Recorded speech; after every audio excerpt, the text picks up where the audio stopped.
top focus story this afternoon. After the last soldier from the United States Army left Afghanistan, the Al-Qaeda has released a statement in which it has called for global jihad to liberate Islamic lands. The statement also attempts to include Kashmir, which is keenly watching how public assurances of the Taliban play out on the ground. Will Taliban 2.0 be any different from Taliban 1.0?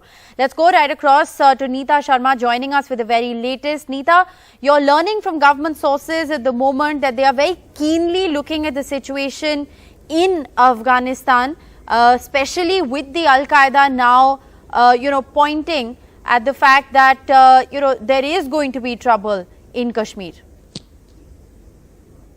Yes, Rishika, it is very interesting that how this Kashmir has been included in this statement. Government sources say that this is what Pakistan wants, because Kashmir has never been the focus of Taliban. In fact, Taliban has always been saying that Kashmir has not been on their agenda. Even during in talks when Indian representatives were speaking to Taliban in Doha, they had assured that they would not be harming Indian interest. In fact, they have been assuring world community that they would not be harming anybody's interest and all of them should come and open their missions there. But as far as this is concerned, this is a bit of a concern for Indian government, because they are saying all these terror outfits, whether it's Jaish-e-Mohammed or Lashkar-e-Taiba, they are getting emboldened because Al-Qaeda has come out with a stance in which they have congratulated Taliban of overthrowing US rule of 20 years. So all these terror organizations which have got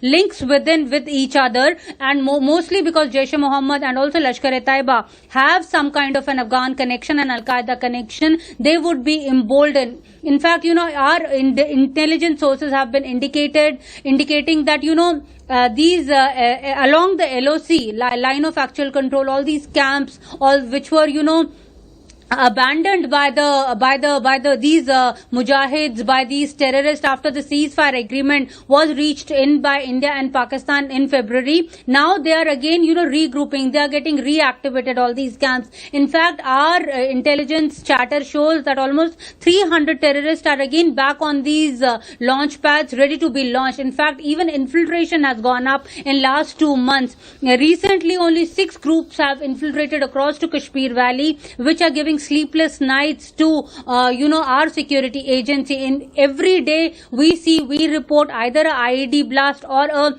attack on security forces or some political figure who has been assassinated or targeted. So each day one incident is being reported. So obviously the Kashmir watchers are keeping a close eye as to what Al-Qaeda is saying. Or more interestingly, in 2014 also Al-Qaeda had come out with a new organization which was Al-Qaeda in Indian subcontinent, AQIS. So though they do not have any capability as of now to strike outside Afghanistan, because they had grouped themselves in Afghanistan, but our Indian government is obviously keeping a close watch. Rishika?